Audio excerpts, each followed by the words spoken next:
今天是一个久违的开箱，趣卡的高纤烘焙燕麦脆。因为最近办公室的小伙伴都很迷吃这一款燕麦脆，所以我就又买了一些回来，用这些来给大家做懒人美食。我这次选的这款呢，包装设计还是蛮用心的，而且小袋的包装也很方便，一大包里面有8包，4种口味，可以随身带着，想吃的时候就吃。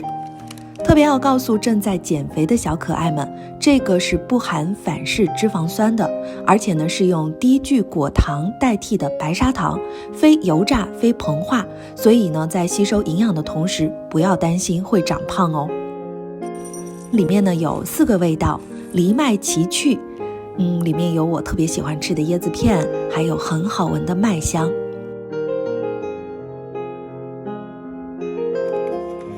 还有椰脆可趣，是可可和椰子，你一闻这个味道，好像就可以直接穿越到海边了。蜜桃茶趣，这个搭配是蜜桃加红茶，真的很赞。还有一个味道呢是茉莉花趣，是葡萄和茉莉的香味，而且还透着玫瑰香，你还能看到花瓣哦，就像在花园一样。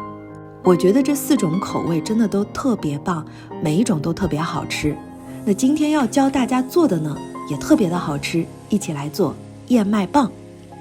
在锅内放1小勺蜂蜜，小火熬制到锅里面开始冒浓稠的泡泡，然后呢再加入2袋燕麦脆。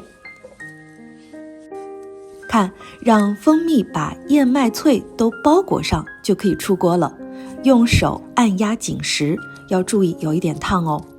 我们再快速的做一个其他口味的吧，刚刚选的是椰脆可趣，那这次就选茉莉花趣的。做法和之前的一样，晾凉之后呢，我们切块食用。那现在我们利用等它冷却的时间，先来做一杯特调的酸奶吧。